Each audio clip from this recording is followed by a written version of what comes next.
Everyone thinks we're more free than ever, but what if we're just being entertained? Over 90 years ago, Aldous Huxley warned us about a world where people wouldn't be controlled by force, but by pleasure, distraction, and endless entertainment. A world where nothing feels serious anymore, where everything becomes content, where chaos gets rewarded. Streams, reactions, viral moments, millions watching, not because it matters, but because it's addictive. IshowSpeed isn't the problem, he's the proof. We're not being controlled, we're being entertained to death. And this is exactly what Aldous Huxley warned us about. He didn't fear a world where people were forced into control. He feared a world where people would choose it, where pleasure would replace truth, where distraction would become a lifestyle, and where entertainment would be so powerful that no one would want to escape it. He saw a future where people wouldn't be silenced. They would be too busy watching, laughing, scrolling. A world where information isn't hidden, it's drowned in endless noise. And slowly, without realizing it, our brains adapt. We need faster clips, louder reactions, crazier moments, just to feel something. Silence feels boring. Depth feels slow. Reality starts to feel less interesting than the screen. And that's the trap.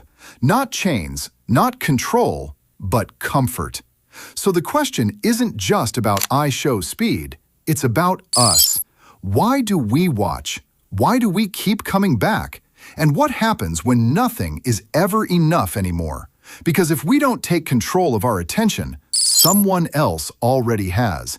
And in a world built on distraction, the rarest thing you can have is a clear mind. Because once you see it, you can't unsee it. You start to notice it even in IshowSpeed's streams. The speed, the chaos, the constant energy. It's not random. It's what holds attention. The louder the reaction, the crazier the moment, the more people stay. And the more people stay, the more it spreads.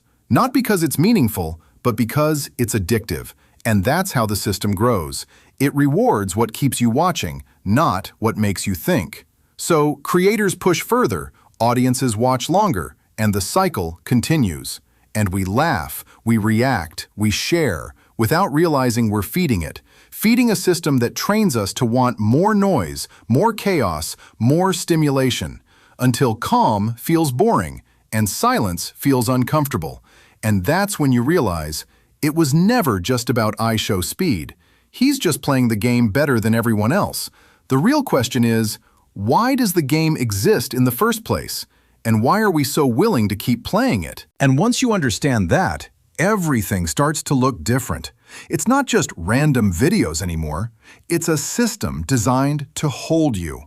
Every second you stay, it learns you better. What makes you laugh? What keeps you watching? What you can't scroll past? And then it feeds it back to you. Stronger, faster, more addictive. Until your attention isn't yours anymore. It's programmed. You think you're in control, but you're reacting, not choosing. And that's the shift Huxley was talking about.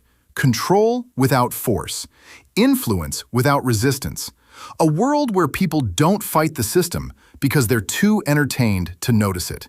And the longer you stay in it, the harder it becomes to leave.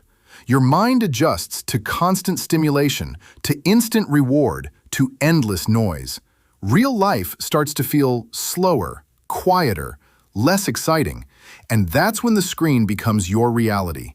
Not because you were forced into it, but because you chose it again and again.